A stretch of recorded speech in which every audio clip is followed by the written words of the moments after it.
ओम शांति।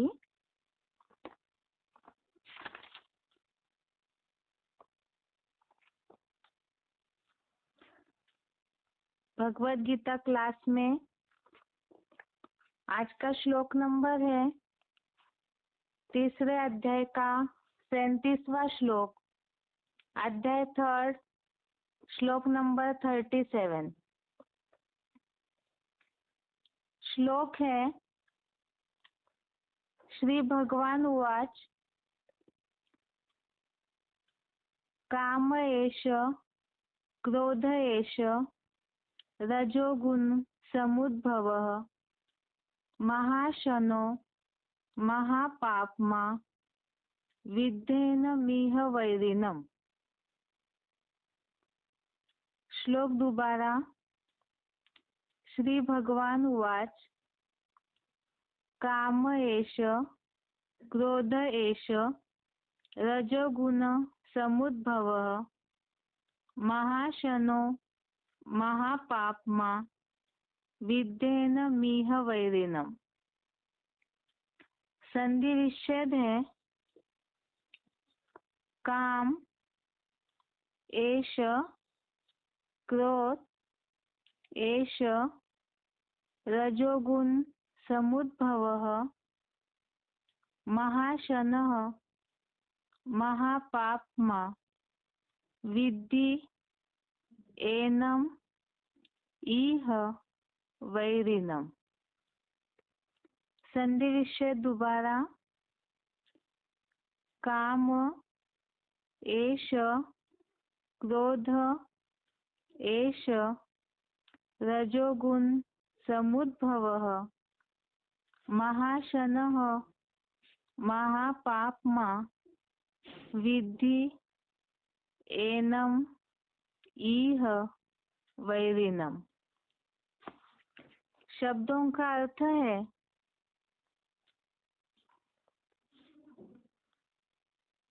रजोगुण समुद्भवः अर्थात रजोगुण से पैदा,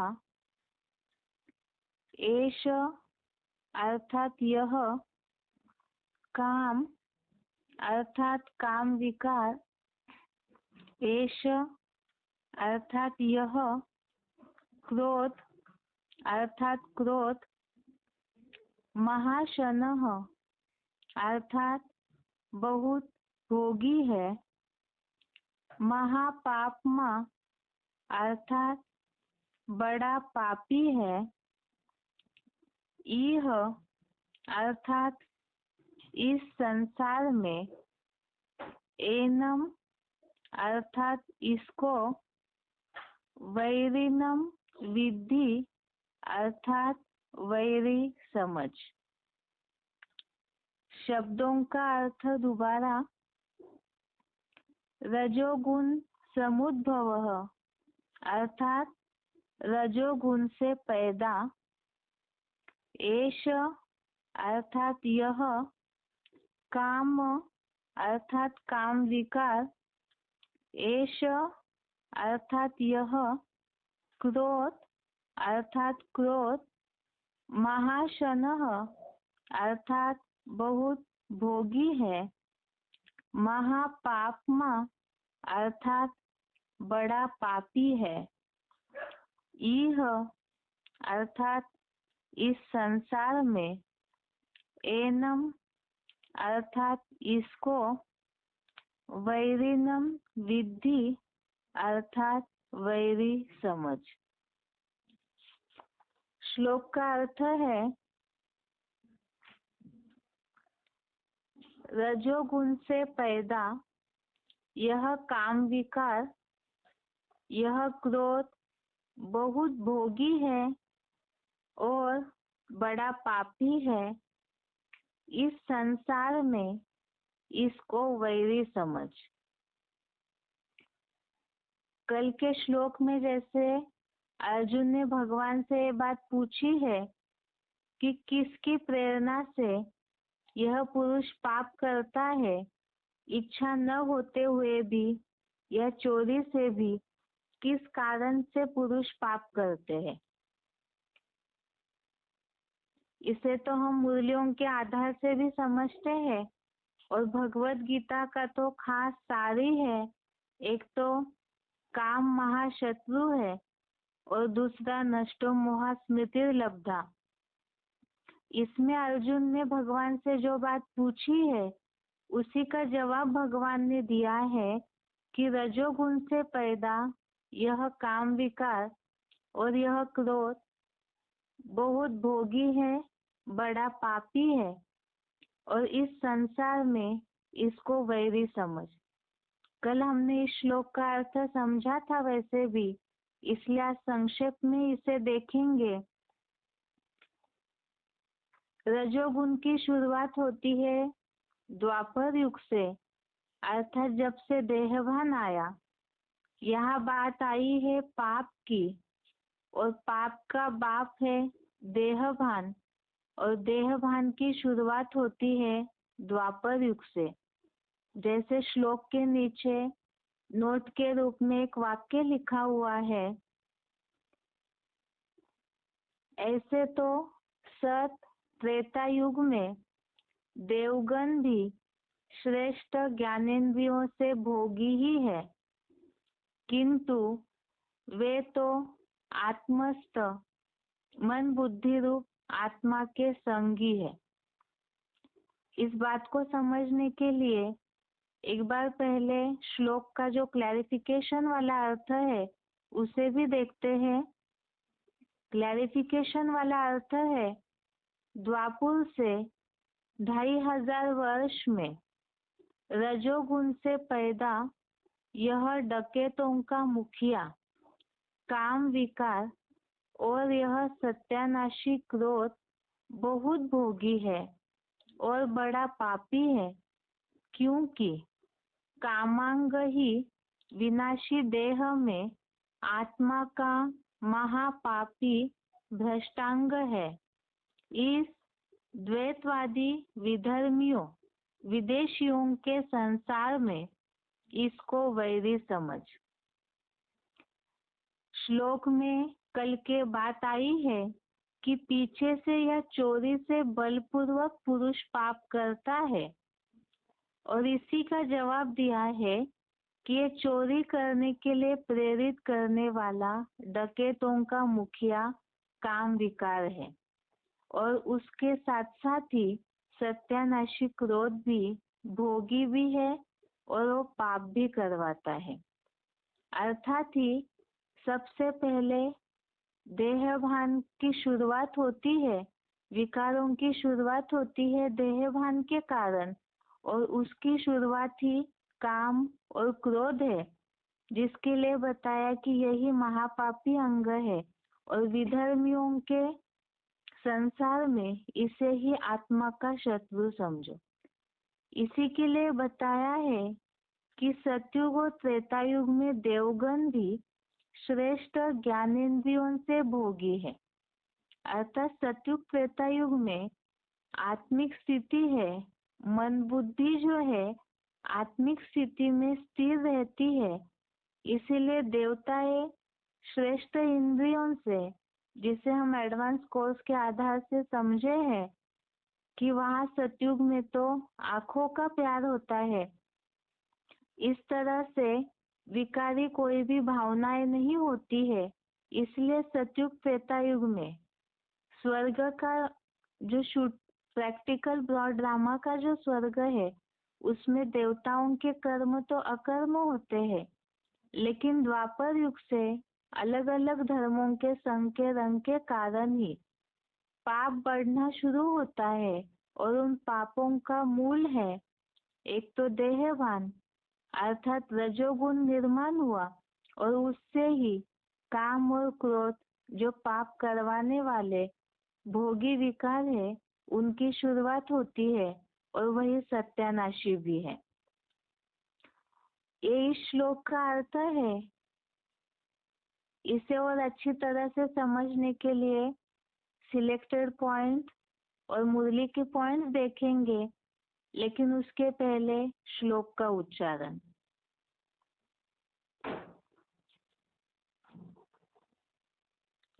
श्री भगवान उवाच काम एष क्रोध एष रजो गुणसमुद्भवः महाशनो महापाप्मा विद्येनमिह वैरिणम्। श्री भगवान ने बोला, द्वापर के 2500 वर्ष में रजोगुण से पैदा यह डकैतों का मुखिया काम विकार व यह सत्यानाशी क्रोध बहुत भोगी है और बड़ा पापी है, क्योंकि कामांध ही विनाशी देह में आत्मा का महापातकी अंग है।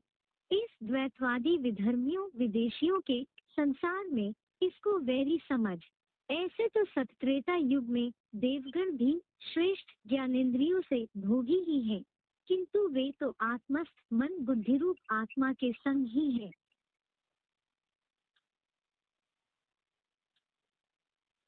श्री भगवान उवाच काम एष क्रोध एष रजो गुणसमुद्भवः महाशनो महापाप्मा विद्येनमिह वैरिणम्। श्री भगवान ने बोला, द्वापर के 2500 वर्ष में रजोगुण से पैदा यह डकैतों का मुखिया काम विकार व यह सत्यानाशी क्रोध बहुत भोगी है और बड़ा पापी है, क्योंकि कामांध ही विनाशी देह में आत्मा का महापातकी अंग है। इस द्वैतवादी विधर्मियों विदेशियों के संसार में इसको वैरी समझ। ऐसे तो सत्त्रेता युग में देवगण भी श्रेष्ठ ज्ञानेंद्रियों से भोगी ही है, किंतु वे तो आत्मस्थ मन बुद्धि रूप आत्मा के संग ही है।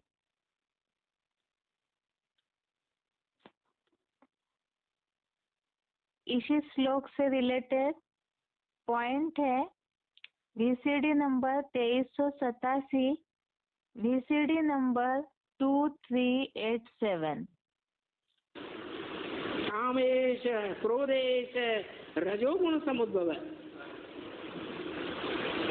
ये द्वापर युग से द्वैतवादी युग से पैदा होते हैं, इनको नष्ट कर दे।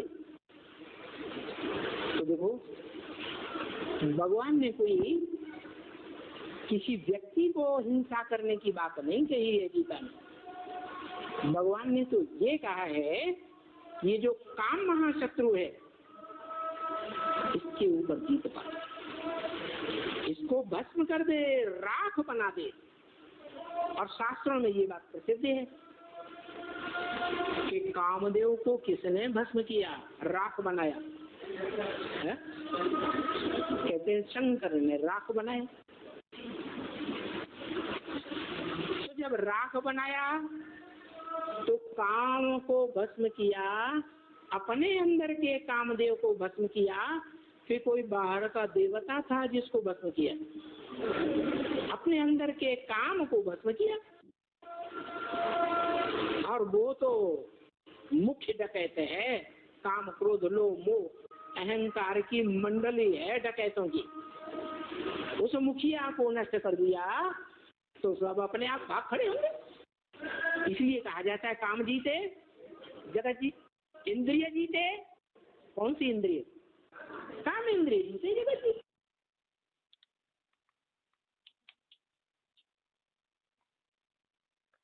आगे का पॉइंट है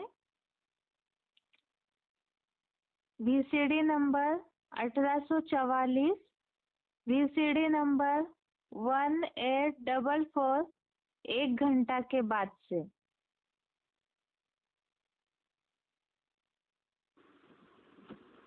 देवभान आएगा तभी तो 5 विकारों की उत्पत्ति होगी।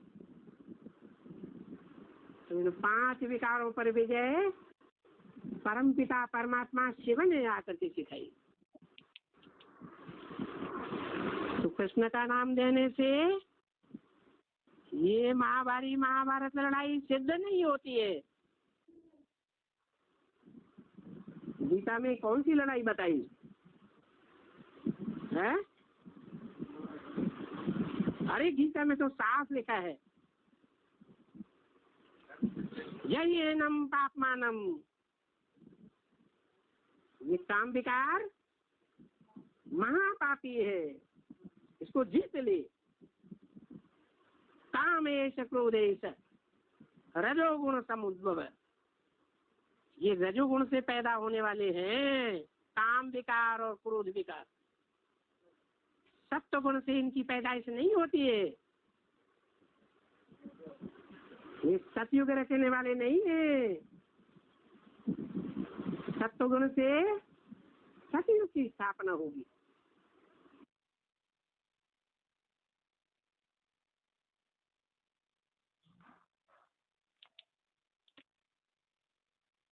अभी के पॉइंट में जैसे हमने समझा, देहभान से ही विकार आते हैं, विकारों की शुरुआत होती है। और जैसे हम इसके पहले भी दूसरे अध्याय का श्लोक समझे थे कि कामनाएं उत्पन्न होती है संग के रंग से, और उससे कामनाओं की पूर्ति न होने पर क्रोध आता है। तो इसी तरह से श्लोक में भी यही बात है कि विधर्मियों के संग के रंग से ही एक तो देहभान आया, देहभान से काम विकार, और कामनाओं से फिर क्रोध जो भोगी और पाप कराने वाला निर्माण होता है। आगे का पॉइंट है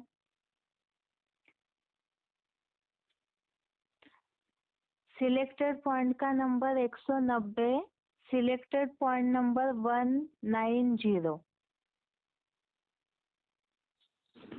पाप का बाप कौन है? पाप का बाप दे अभिमान। ये अभी तक समझ में नहीं आया है? ये समझ में नहीं आया। कोई भी पाप करेंगे, कोई भी विकार करेंगे, माने विपरीत, कार माना कार्य, जो भगवान के बताए हुए काम हैं उन कामों के विपरीत जो भी काम करेंगे, माने रावण की मत पर है, रावण की मत का कोई भी काम करेंगे तो वो विकार है, वो ही पाप है। और उस पाप का बाप है देह अभिमान। देह अभिमान होगा तभी तो काम विकार भोगेंगे। देह अभिमान है ही नहीं, स्त्री और पुरुष का ज्ञान ही नहीं है। आत्मा हूं मैं, ये भी सामने आत्मा है, पक्की स्मृति हो गई। हम आपस में भाई बहन हैं, आपस में भाई भाई हैं, तो भाई भाई में थोड़े विकार पैदा होता है। क्रोध है, क्रोध भी तब आता है ये नीचा है, मैं ऊंचा हूँ, मैं राजा हूँ, ये रंक है, ये दुश्मन है, ये भंगी है, मैं ब्राह्मण हूँ, ये नीचे जाति का है, मैं ऊंचे जाति का हूँ। ये नीचे जाति की भावना पैदा होती है, अपने को ऊंच समझने की भावना पैदा होती है, तब क्रोध पैदा होता है। इसने मेरे से ऐसे कैसे कह दिया, इसने मेरे को कैसे थप्पड़ मार दिया, इसने मेरे को क्यों छू दिया, तो क्रोध पैदा होता है। वो देह अभिमान भरा हुआ है, उसके पीछे कारण है देह अभिमान। लोभ आता है, लोभ के पीछे भी देह अभिमान भरा हुआ है। मुसलमान आए भारत में, किस लिए आए हैं? कौन सी दृष्टि लेके आए? लोभ की दृष्टि लेके आए। बाहर रेगिस्तान में उनको कुछ खाने पीने को मिलता नहीं था, काम विकार की अति होती जा रही थी। काम विकार को भोगने के लिए ऐशो आराम की चीजें चाहिए, कैसे पूर्ति करें? मजबूर हो गए वो भारत के ऊपर आक्रमण करने के लिए। लोग ने सत्यानाश कर दिया। मोह, मेरा लल्ला मेरे पेट से पैदा हुआ, मेरे से पेट से पैदा हुआ है, इसको तूने क्यों मारा, इसको गाली क्यों दी? मेरा लल्ला तो बहुत अच्छा है। अब समझ में आया? अब तू बड़ा होगा तब लल्ला होगा, तू तो इतना बड़ा होने ही वाला नहीं है जो लल्ला होगा है।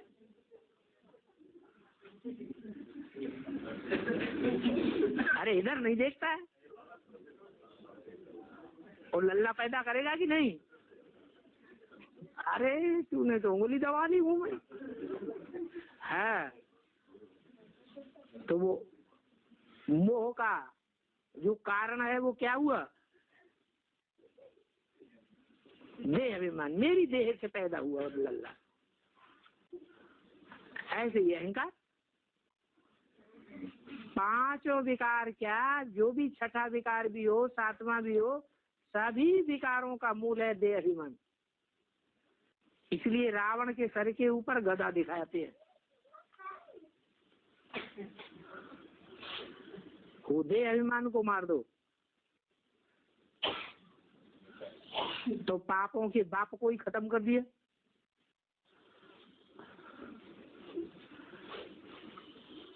पाप होंगे ही नहीं।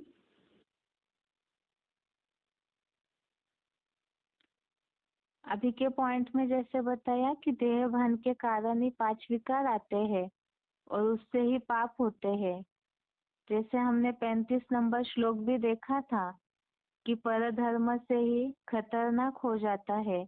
तो इसी तरह से यहाँ देह भान आया, देह के भान से ही अलग अलग विकार आते हैं और वही फिर वैरी बन जाते हैं या तो विकर्म कराते हैं।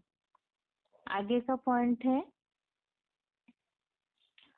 VCD number 3562, VCD number 3562 9 minutes के बाद।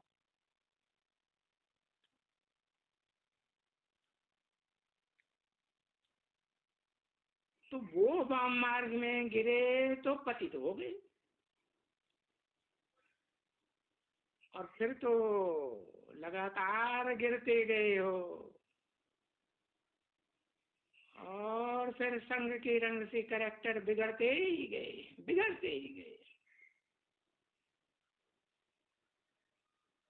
क्योंकि वो ही पहले नंबर का कैरेक्टर जो द्वापर युग से शुरू हुआ, काम विकार, रजोगुणी है ना। रजो धर्म बढ़ाई देता है ना। वो काम विकार का कैरेक्टर सबसे खराब है, जो पैदा होता है देवभान से। क्योंकि जो भी धर्म पिताएं आए द्वापर युग से, तो सब अपन को देह समझते हैं ना, आत्मा तो नहीं समझते। उनका देहभान तो खलास ही नहीं होता ना। क्यों? क्योंकि आ करके देह का आधार लेते हैं। तो देहभान के कारण बाद में फिर काम विकार के पीछे क्रोध भी आ जाता है। काम विकार की पूर्ति नहीं आती तो नहीं होती है तो क्रोध आता है, लोभ भी आता है, फिर मोह भी आता है। और ये काम क्रोध लोभ मोह, ये देहभान, ये तो तुमको सतयुग में थे ही नहीं, क्योंकि तुम तो आत्माभिमानी थे। आत्माभिमानियों में तो ये काम क्रोध लोभ मोह अहंकार की बात ही पैदा नहीं हो सकती। देहभान आता है तो ये 5 विकार।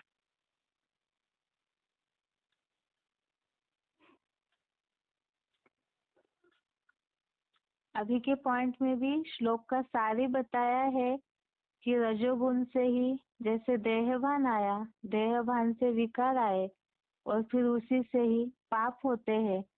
लेकिन सतयुग में देहभान नहीं होता है, देवताएं आत्मिक स्थिति में होने के कारण वहाँ पाप या विकारों की बात नहीं है। इसके आगे कुछ मुरली पॉइंट्स है, उसे भी देखते हैं।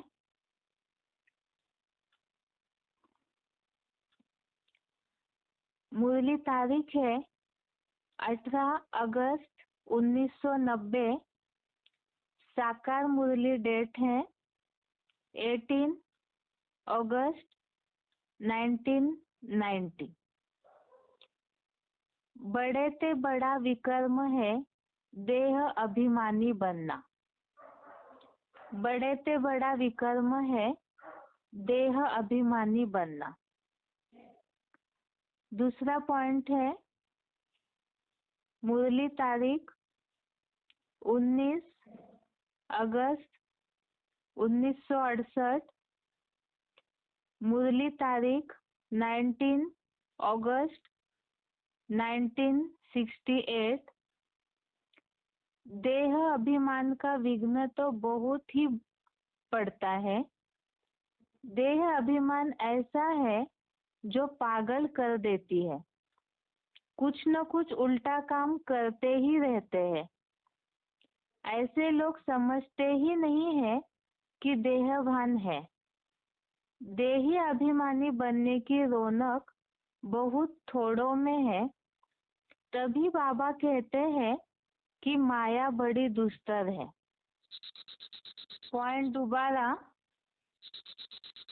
मुरली तारीख 19 अगस्त 1968। देह अभिमान का विघ्न तो बहुत ही पड़ता है। देह अभिमान ऐसा है जो पागल कर देती है, कुछ न कुछ उल्टा काम करते ही रहते हैं। ऐसे लोग समझते नहीं है कि देहभान है। देही अभिमानी बनने की रौनक बहुत थोड़ों में है। तभी बाबा कहते हैं कि माया बड़ी दुस्तर है। अर्थात माया का जब वार होता है तो सबसे पहले देह भान आता है। देह का भान आने से ही जो बताया उल्टे काम हो जाते हैं और पता भी नहीं चलता है। जो देह भान में है उन्हें ये बात रियलाइज नहीं होती है कि हम देह भान में हैं और हम विकर्म कर रहे। जैसे कि यहाँ बताया देह अभिमान पागल कर देता है। दूसरे अध्याय का जो हमने श्लोक देखा था,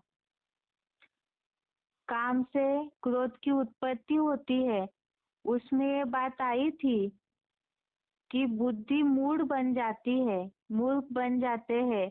तो इसी तरह से स्मृति का, बुद्धि का नाश हो जाता है। और यहाँ मुरली में यही बात आई है कि देह अभिमान जो है पागल कर देता है, अर्थात बुद्धि का पूरा नाश कर देता है।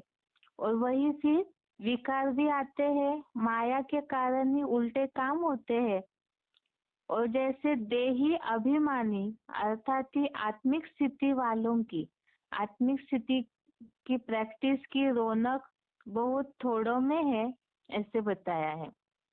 आगे का पॉइंट है मुरली तारीख 26 अगस्त 1968, मुरली डेट 26 अगस्त 1968। देह अभिमानी होने से रोना पड़ता है। विनाशी शरीर के पिछाड़ी रोते हैं। समझते भी है आत्मा मरती नहीं है। बाप कहते हैं अपन को आत्मा समझो तो रोने की दरकार नहीं। तुम अविनाशी बाप के बच्चे, अविनाशी आत्मा हो। देह सहित देह के संबंध से बुद्धि का योग तोड़ो। आत्मा अभिमानी बनने से हंसने लायक बन जाते हो। पॉइंट दोबारा, मुरली तारीख 26 अगस्त 1968। देह अभिमानी होने से रोना पड़ता है। विनाशी शरीर के पिछाड़ी रोते हैं। समझते भी है आत्मा मरती नहीं है। बाप कहते हैं अपन को आत्मा समझो तो रोने की दरकार नहीं। तुम अविनाशी बाप के बच्चे, अविनाशी आत्मा हो। देह सहित देह के संबंध से बुद्धि का योग तोड़ो। आत्मा अभिमानी बनने से हंसने लायक बन जाते हो। तो इस पॉइंट में भी बात आई, जैसे ऊपर के पॉइंट में है कि देहभान से पागल हो जाते हैं, इसी तरह से देहभान है तो विकर्म होते हैं, विकर्म होते हैं तो फिर दुखी भी होते हैं, और दुखी होते हैं तभी रोते हैं। इसी के साथ जो बताया कि विनाशी शरीर के पिछाड़ी भी रोते हैं, तो ये सारी ही देह, देहभान, देह के संबंध, इसी के कारण ही दुख निर्माण होता है। इसीलिए पॉइंट में ये बात बताई है कि बुद्धि का योग तोड़ो। आगे है श्लोकों का रिवीजन देखते हैं अभी। कल के श्लोक टेस्ट के लिए श्लोक है तीसरे अध्याय का 33 से लेकर के 37 नंबर श्लोक तक, अध्याय 3 का श्लोक नंबर 33 से श्लोक नंबर 37 तक कल के श्लोक टेस्ट के लिए श्लोक है। पहले 33 नंबर 33 नंबर श्लोक है रिवीजन के लिए। सदृशं चेष्टते स्वस्य प्रकृतेर्ज्ञानवानपि प्रकृतिं यान्ति भूतानि निग्रह किम करिष्यति। अर्थात गीता का एडवांस ज्ञानी मनुष्य भी अपने पूर्वजन्मानुसार की गई पुरुषोत्तम संगमी शूटिंग के निश्चित स्वभावानुसार अच्छी बुरी चेष्टा करता है। प्राणी अपनी ही प्रकृति या स्वभाव की ओर जाते हैं। इसमें प्रयत्नतः तू क्या रोकथाम करेगा, सारे उपक्रम व्यर्थ ही होंगे। इस पॉइंट में जो बात आई है, वैसे तो लिंक चल रही थी श्लोकों की कि अज्ञानी जिस तरह आसक्त होते हैं और ज्ञानियों को अनासक्त होकर कर्म करना है, राग द्वेष से रहित होकर के कर्म करना है। इसी टॉपिक में यहाँ बात आई है जो भगवान ने समझाया है ज्ञानियों को कि प्रकृति के गुणों के कारण ही सब मनुष्य कर्म करते हैं, गुण गुणों में आवर्तन होते हैं। इसमें श्लोक में ये बात आई है कि ज्ञानी भी प्रकृति के गुणों के कारण बरबस होकर के कर्म करते हैं, और ऐसे समय में रोकथाम या बल प्रयोग कैसे कर सकते जब अपने और स्वभाव संस्कारों के वशीभूत होकर कोई कर्म करते हैं। इससे रिलेटेड हमने समझा था पॉइंट्स में कि अगर कोई संबंध संपर्क में आने वाले ब्राह्मण परिवार के साथी कोई भी इस तरह का कर्म करते हुए देखते हैं तो रोकथाम क्या करेगा, सारे उपक्रम व्यर्थ ही होंगे। इसीलिए मुरलियों में शिव बाबा ने बताया है, रिपोर्ट देनी है किसी का भी कोई विकर्म या अवगुण देखते हैं तो, दूसरा उन्हें सावधानी देनी है, और तीसरा ग्लानि पर चिंतन जैसा लॉ हाथ में नहीं उठाना है, या तो सामना करने का लॉ हाथ में नहीं उठाना है। आगे का श्लोक है तीसरे अध्याय का 34वां श्लोक, अध्याय 3 श्लोक नंबर 34। इंद्रियस्य इंद्रियस्यार्थे राग द्वेषो व्यवस्थितो तयो न वशमागच्छेत् तो ही हस्य परिपंथिनो। भोग वाली इंद्रिय का राग और द्वेष उस विशेष इंद्रिय के विषय भोग में होता है, उन दोनों राग द्वेष के वश में न आए, क्योंकि वे दोनों इस आत्मा के शत्रु है। अर्थात ही राग और द्वेष जो है वो उस इंद्रिय के विषय भोग में होता है। अर्थात ही आसक्ति हो चाहे घृणा हो, वो कहीं ना कहीं जो चीज अच्छी लगती है तो वह बुद्धि का झुकाव होता है, जो चीज अच्छी नहीं लगती है तो वह घृणा या द्वेष के रूप में बुद्धि का झुकाव होता है। अर्थात ही दोनों तरफ से भी, चाहे व्यक्ति, पदार्थ या तो परिस्थितियां, ये सारी ही जुड़ी हुई जो चीजें हैं, ये जब अच्छी लगती है तो भी बुद्धि का झुकाव होता है, और नहीं अच्छी लगती है तो भी कहीं ना कहीं संकल्पों में द्वेष या घृणा आती है। तो आत्मिक स्थिति में नहीं रह सकते हैं राग या द्वेष के प्रभाव में आने के कारण।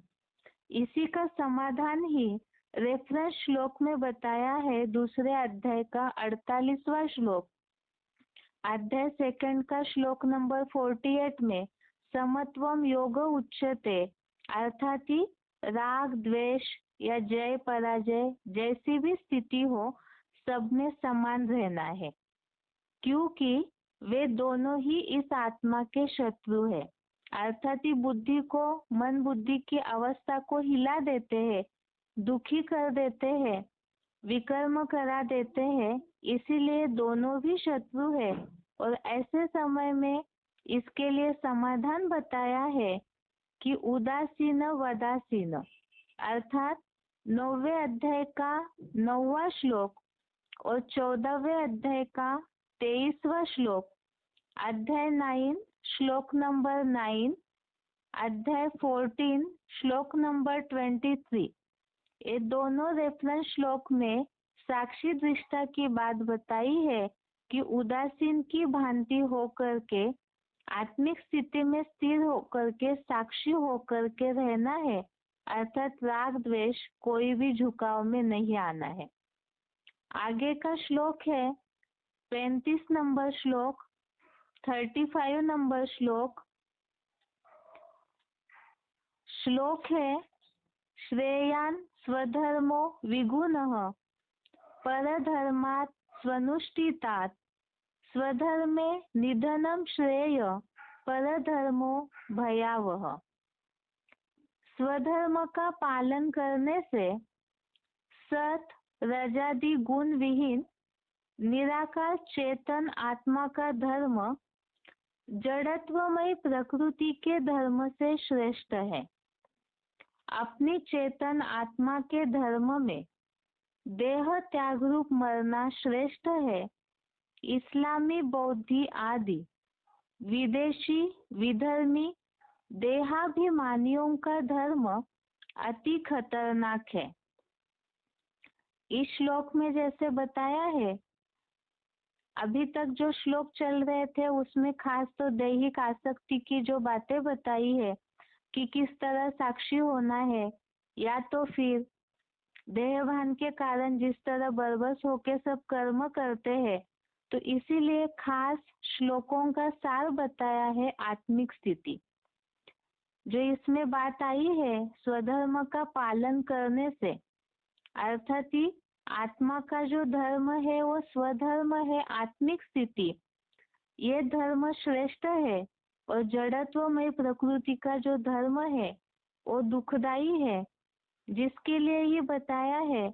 ऐसे दूसरा धर्म देह भान का धर्म, या तो देह भान वाले दूसरे धर्मों को अपनाना, उसमें कन्वर्ट होना, इससे तो अच्छा जो बताया है धरत परिये धर्म न छोड़िए।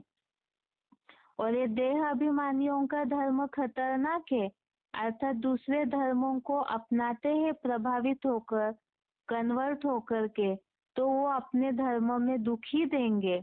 दूसरी बात, इससे रिलेटेड जो हमने सिलेक्टेड पॉइंट समझे थे, उसमें शिव बाबा ने बात बताई थी कि नौकरी करते हैं अर्थात किसी के अंडर में रहते हैं, वो भी दुखदाई है, वो भी दूसरे धर्मों को अपनाना हुआ। इसी तरह से दूसरे धर्मों के अंडर भी कंट्रोल जाना, ये भी। तीसरा बताया था देह के संबंधी, देह के पदार्थों का भान, अर्थात देह से जुड़ी हुई जिन भी चीजों का भान है, ये सभी परधर्म में ही आता है और ये सारे ही दुखदाई है, भयावह है। इसी के रेफरेंस में 18वें अध्याय का 47वां श्लोक हमने देखा था, जिसमें भी देहभान के लिए ही बताया था कि देहभान का जो धर्म है वो खतरनाक है, और इसी के लिए ही उपाय बताया था। देहभान से दुख होता है, खतरनाक है, भयावह है, और इसी का उपाय दूसरे अध्याय का 40वां श्लोक, अध्याय सेकंड का श्लोक नंबर 14 में जो नेहाभिक्रम नाशोस्ति श्लोक है उसमें बताया है आत्मिक स्थिति का। इस कर्म योग का अभ्यास जो है वो बड़े से बड़े महान भय से रक्षा करता है। आगे इस हफ्ते आगे के टॉपिक का श्लोक हम जो देख रहे थे 36वें श्लोक से 43 श्लोक तक, 36 नंबर श्लोक से 43 नंबर श्लोक तक टॉपिक अभी चेंज हुआ है। इसमें हेडिंग है काम के निरोध का विषय। 35वें श्लोक में देहभान को त्यागने की बात आई है, स्वधर्म को पालन करने की। और ऐसे जो देहभान वाले धर्म किस तरह खतरनाक है, और देहभान से ही पापों की शुरुआत होती है और पाप देहभान से ही पहले विकार आता है, काम विकार, और उसे रोकने का जो विषय है, उसके उपाय, उसकी निर्मित के कारण, ये सारे ही इस टॉपिक के श्लोक में बताए हैं। पहला श्लोक के इसमें 36 नंबर श्लोक, 36 नंबर श्लोक, अर्जुन उवाच अथ केन प्रयुक्तोऽयं पापं चरति पुरुषः अनिश्चनपि वाष्णेय बलादिव नियोजितः। व्यभिचारी ऋष्णिवंशी यादवों में जन्मे हे बम बम महादेव, इच्छा न होते भी पीछे से या चोरी से बलपूर्वक लगाए हुए की तरह यह पुरुष इस्लामी, बौद्धि, क्रिश्चियन आदि विधर्मियों में से किसकी प्रेरणा से पाप करता है? द्वैतवादी द्वापुर से क्या सभी विदेशी विधर्मी निमित्त है? इसमें जो ऋष्णिवंशी यादव में जन्मे है बम बम महादेव, यादव शब्द के यहाँ नोट के लिए एक निशानी लगी हुई है जिसका क्लैरिफिकेशन नीचे लिखा हुआ है। ऋष्णिवंशी यादवों के बुद्धि रूपी पेट के मूसल ही लोहे के मिसाइल्स हैं जो रजोगुनी और तामसी, कामी, क्रोधी, इस्लामी व क्रिश्चियन की अंतिम परिणति है, जिनसे सारे संसार का महाविनाश हो जाता है। ये तो यादवों का क्लैरिफिकेशन है। और अर्जुन ने भगवान से बात पूछी है कि किसकी प्रेरणा से मनुष्य पाप करता है। न चाहते हुए भी, चोरी से भी उससे पाप होता है। उसी का समाधान भगवान ने अगले श्लोक में दिया है। 37 नंबर श्लोक, 37 नंबर श्लोक है। श्री भगवान उवाच काम एष क्रोध एष रजोगुण समुद्भवः महाशनो महापाप्मा विद्धेनम मिह वैरिणम।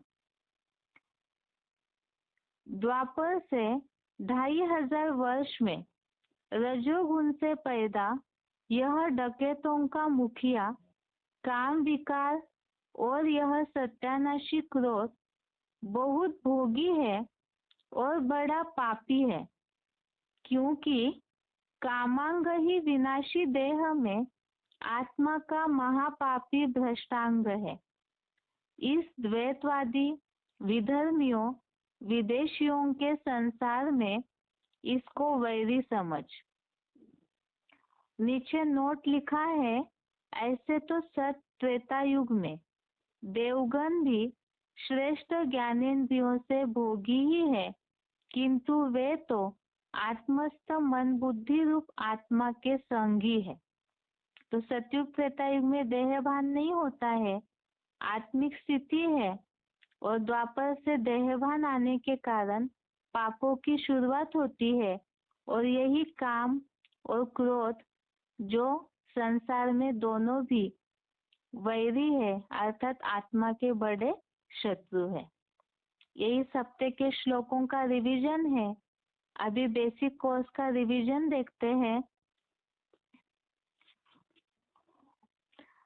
बेसिक कोर्स में इस हफ्ते हमने, ऐसे तो 3 लोक के चित्र में बात चल रही है सृष्टि के आयु की।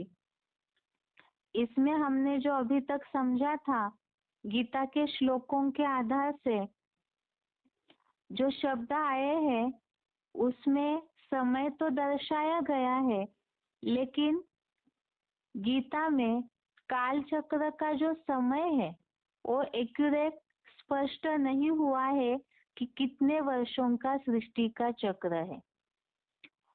गीता भगवान के द्वारा बोली हुई है, लेकिन लिखी गई है मनुष्यों के द्वारा। ओरली भगवान ने बोला, लिखा मनुष्यों ने है। इसीलिए ही गीता में जिस तरह से स्पष्टता आनी चाहिए थी वो स्पष्टता नहीं आई है। उसके आगे जैसे धर्म पिताओं ने किताब लिखा, तो वैसे ही यहाँ भी मनुष्यों ने गीता को लिखा है। तो जिन्होंने लिखा, जैसे कहा जाता है कवि के समझे रवि, इस हिसाब से जिन्होंने वो लिखा वो कवि और जिन्होंने बोला वो रवि, वो दोनों भी सामने नहीं है, तो फिर गीता की स्पष्टता कैसे सिद्ध होगी। मनुष्यों ने जो इसके बाद अलग अलग टीकाएं बनाई है वो सारी ही एक दूसरे को काटती है, अर्थात उनमें विरोधाभास है। अब ये विरोधाभास गीता का जो निर्माण हुआ है वो कब खत्म होगा और सच्चाई का कैसे पता चलेगा, क्योंकि रवि या कवि दोनों, जब तक दोनों में से कोई सामने न हो तब तक स्पष्टता नहीं आ सकती है। और इसी के लिए ही कवि जो है वो मनुष्य, वो तो जन्म मरण के चक्र में आते आते भूल जाते हैं। इसीलिए ही भगवान स्वयं ही इन रहस्यों को खोल सकते हैं, जिसके लिए कहा जाता है ज्ञान सूर्य प्रगटा अज्ञान अंधेरे विनाश। अर्थात भगवान स्वयं ही गीता में जो बात आई है 10वें अध्याय के 11वें श्लोक में कि ज्ञान दीपक देते हैं भगवान, और उसके द्वारा ही सारी बातों का रहस्य भगवान स्वयं ही आकर के ओरली सुनाते हैं, बताते हैं। इसी के लिए ही गीता में फिर प्रश्न यह आता है कि भगवान स्वयं आकर के तो बताते हैं, लेकिन गीता जो हिंदू धर्म का मुख्य शास्त्र है, जिसका अभी तक रेफरेंस लेके हम समझ रहे हैं, तो क्या वो गीता झूठी है या उसमें जो लिखी हुई बातें वो झूठी है? तो ऐसी बात नहीं है। जैसे ही आटे में नमक मिसल सच्चाई है, वो सच्चाई पूरी नष्ट नहीं हुई है, लोप हुई है। और इसी के लिए ही भगवान ने ही गीता में ये बात बोली है 4थे अध्याय के 2वें श्लोक में, अध्याय 4 का श्लोक नंबर 2 में ये बात बोली है कि भगवान आकर के जो प्राचीन योग नष्ट हुआ है उसे ही भगवान स्वयं आकर के बताते हैं। अर्थात 4थे अध्याय का 3रा श्लोक, अध्याय 4 श्लोक नंबर 3 में इस बात को बताया है कि यही प्राचीन योग का रहस्य जो है वो भगवान आकर के बताते हैं। अब भगवान ने आकर के इस सृष्टि की आयु के संबंधित जो स्वयं आकर के बताते हैं उस रहस्य को, वो क्या रहस्य भगवान ने खोला है? यही रहस्य खोलते हैं कि सृष्टि लाखों वर्ष की नहीं है, जो अभी तक गलतफहमी के रूप में मान्यता चल रही थी।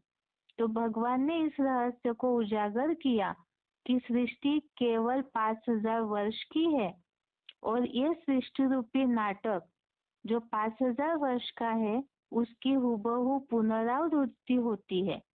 और यही सृष्टि रूपी नाटक का जो 4 भागों में बांटा हुआ है, जिसे ही 4 युग कहा जाता है, जिसकी यादगार रूप में स्वस्तिक की निशानी दिखाई जाती है, जो स्वस्तिक का चिन्ह भी 4 समान भागों में बांटा हुआ है। सतयुग, त्रेतायुग, द्वापर युग, कलयुग, ये सृष्टि रूपी नाटक के 4 भाग हैं। अब इसके रूप में ही जो स्वस्तिक चिन्ह दिखाया जाता है, ये हिंदुओं में भी मान्यता है।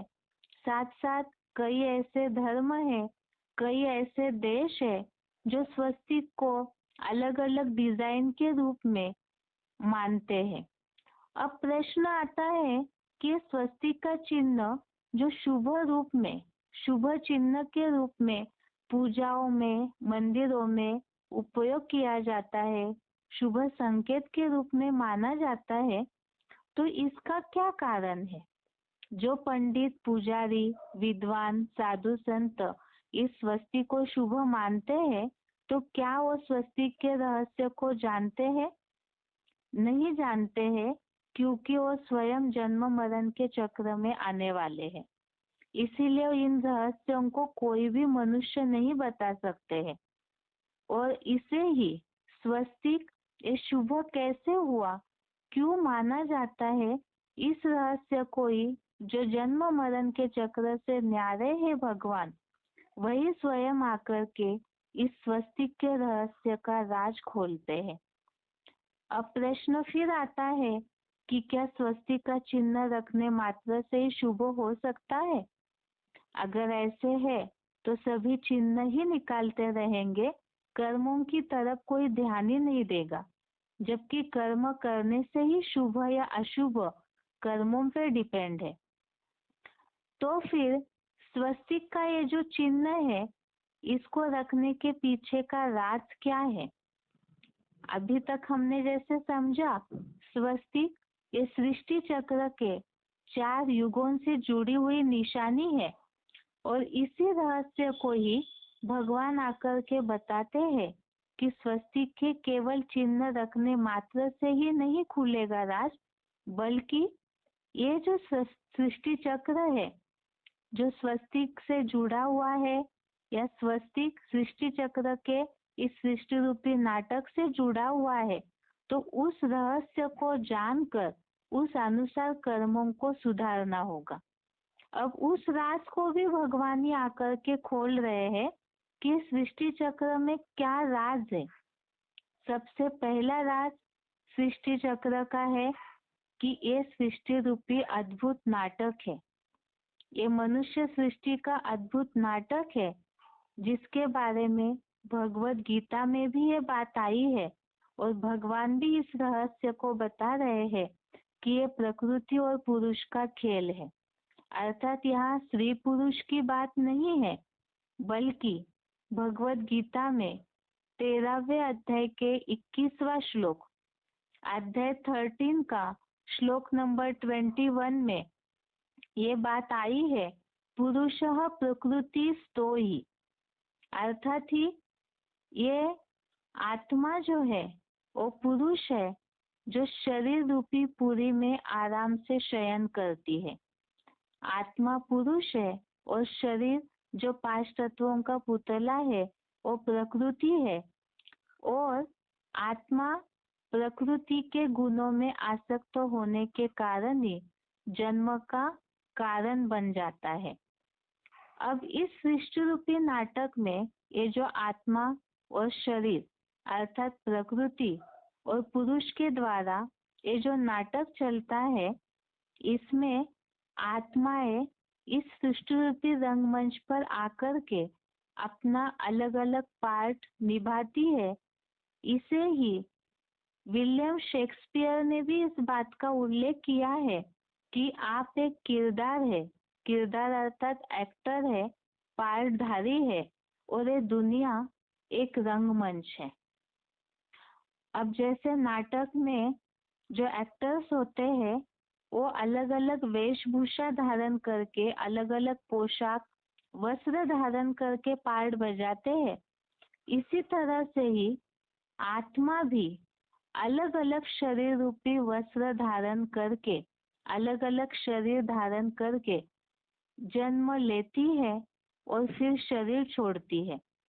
ये जो आत्मा शरीर रूपी शरीर धारण करती है, जैसे एक्टर्स पोशाक धारण करते हैं, ऐसे आत्मा रूपी एक्टर शरीर धारण करती है और यही शरीर रूपी कपड़ा है जिसके बारे में ही गीता में उल्लेख आया है। अध्याय 2 का 22वां श्लोक, अध्याय 2 श्लोक नंबर 22 में ये बात आई है। आत्मा का शरीर वस्त्र है। श्लोक जो बोला है गीता में, वासांसी जीर्णानि यथा विहाय। श्लोक नंबर अध्याय 2 का 22 नंबर श्लोक, इसमें उल्लेख आया है जैसे मनुष्य पुराने वस्त्रों को त्याग कर नया ग्रहण करता है, ऐसे आत्मा पुराने शरीर को छोड़ करके नया धारण करती है। तो यह आत्मा पार्टधारी है। जैसे जन्म लेती है, शरीर धारण की, नया वस्त्र धारण किया, नया पार्ट शुरू हुआ। जब शरीर छोड़ती है, मृत्यु हो जाती है, तो उस जन्म का उसका पार्ट खत्म हुआ। उस शरीर रूपी वस्त्र, उस शरीर रूपी कपड़ा पुराना होने पर वो छोड़ती है और नया धारण करती है। अब प्रश्न है कि फिर आत्मा जो है ये शरीर रूपी कितने चोले धारण करती है, अर्थात कितने जन्म लेती है और ये जन्म मरण का चक्र कैसे चलता है, आत्मा कैसे पार्ट बजाती है। अब इसे भी समझना है कि आत्मा किस तरह से पार्ट बजाती है इस सृष्टि रूपी रंगमंच पर। आज की दुनिया में इस बात को कोई भी नहीं जानते हैं कि हम इस सृष्टि रूपी रंगमंच पर एक्टर है या पार्टधारी है। अब कईयों को ये लगेगा कि आखिर ये सब समझने से हमें क्या फायदा है। जैसे दुनिया में भी कोई नाटक होता है तो नाटक में कौन एक्टर है, कौन विलियन है, डायरेक्टर कौन है, प्रोड्यूसर कौन है, साइड एक्टर कौन है, ये जानने की सभी को इच्छा रहती है। तो इसी तरह से इस सृष्टि रूपी नाटक जो इतना बेहद विशाल 5000 वर्ष का नाटक है, इतनी बड़े सृष्टि में इतनी सारी जनसंख्या, सभी एक्टर्स है, पार्टधारी है, तो इस नाटक को बनाने वाला डायरेक्टर कौन है, इसमें मुख्य एक्टर्स कौन है, इसे जानना जरूरी है। और अगर मैं आत्मा इस मंच पर पार्टधारी हूँ, ये अभी तक हमने समझा, तो मेरा इस नाटक में क्या पार्ट है और क्या ये पार्ट जो आत्मा में रिकॉर्ड हो गया, ये पार्ट बदली हो सकता है। ये सब जानना क्यों जरूरी है? क्योंकि अगर कोई एक्टर को जानकारी नहीं है मेरा पार्ट क्या है, तो स्टेज पे जाके क्या पार्ट बजाएगा। इसीलिए ही इससे जानना जरूरी है, नहीं तो मनुष्य जीवन जो है जानवरों की तरह होगा कि आए जीवन में खाए पिए और जीवन खत्म हुआ।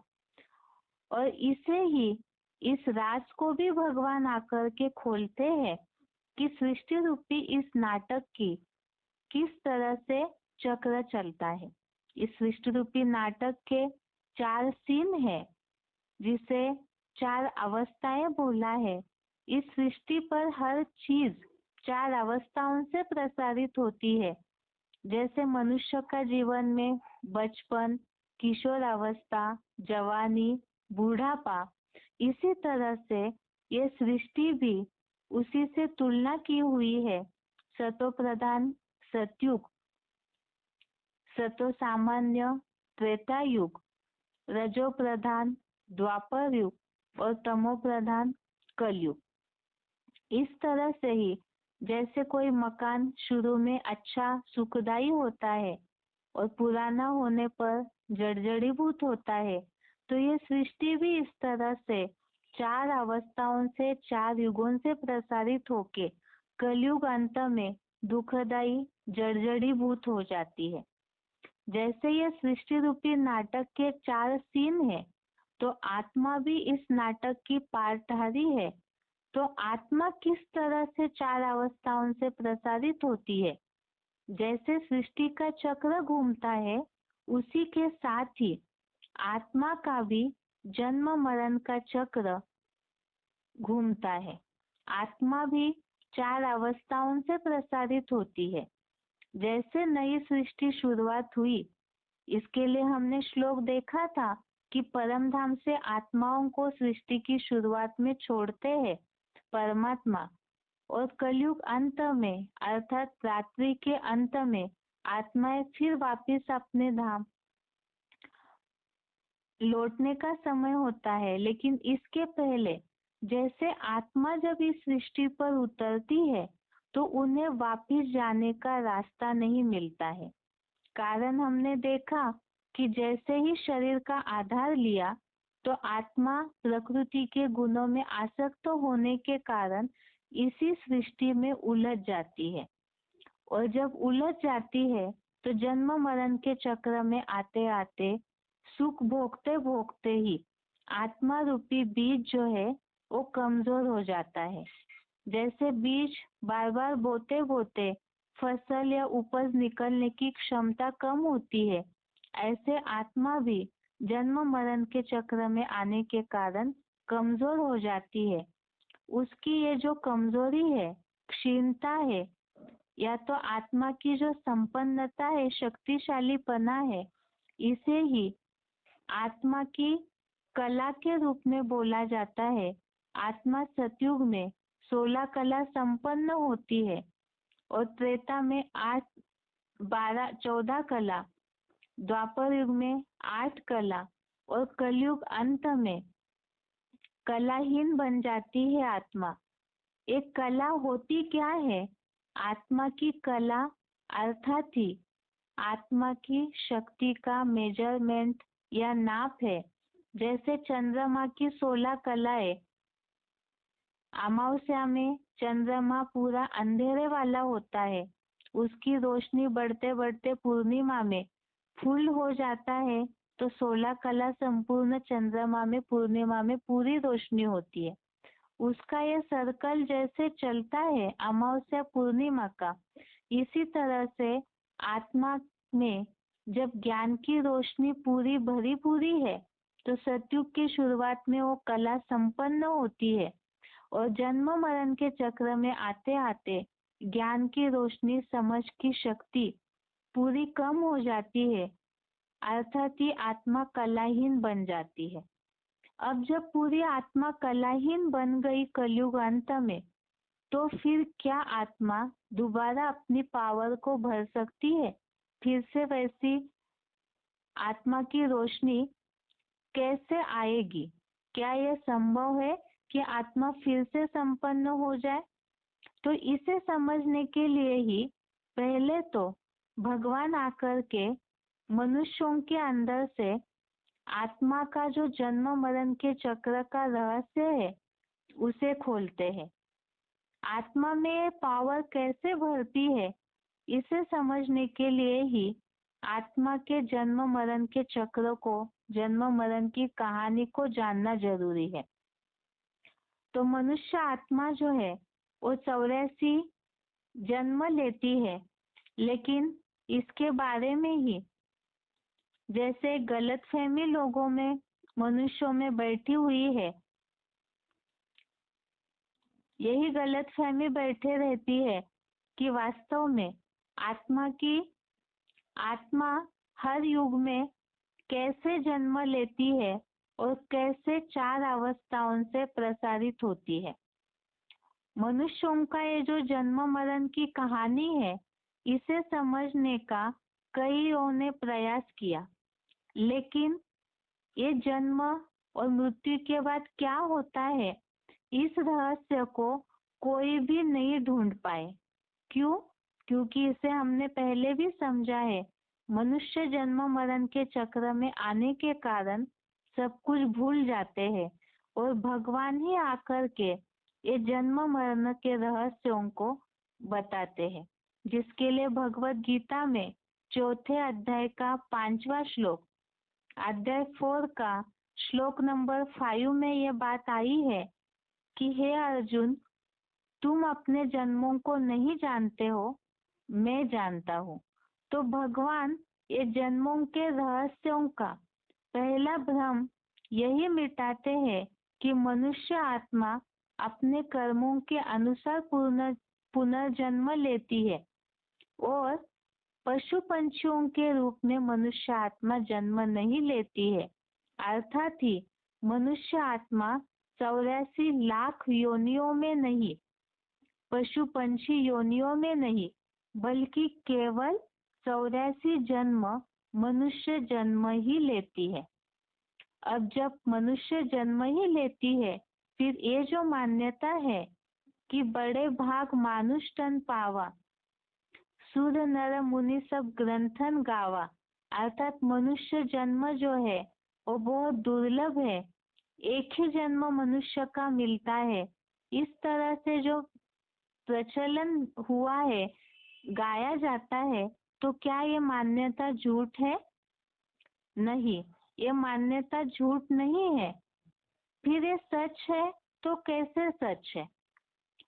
5000 वर्ष के ड्रामा में जब मनुष्य आत्मा भ्रमण करती है, तो जन्म मरण के चक्र में आते आते कलाएं उसकी जब पूरी कम हो जाती है, अर्थात ही तमोगुण बढ़ने पर मनुष्य असुर होता है और सत्वगुण बढ़ने पर देवता कहलाता है। तो जब पूरी आत्मा की रोशनी कम हो गई, अंधकार छा गया, कलाहीन दुखदाई हो गया मनुष्य, तो उस समय में ही कोई ऐसा जन्म है एक जब पूरे अंधकार से रोशनी की ओर ले जाता है। वो कौन सा जन्म है जिसमें परम पद पाने का, देवता बनने का सौभाग्य मिलता है? और ऐसा कौन सा जन्म है जिसमें आत्मा को पूरी रोशनी मिल सकती है? वो कैसे उस पावर को भरता है? इसे जानने के लिए ही सृष्टि चक्र के साथ ही मनुष्यों का जो जन्म का चक्र चलता है, ये दोनों कहानियों को जानना जरूरी है। और उसे ही हम अगले क्लास में अगले हफ्ते देखेंगे। ये बेसिक कोर्स का लिंक सहित रिवीजन है। आज के लिए गीता क्लास यहाँ तक ही। ओम शांति।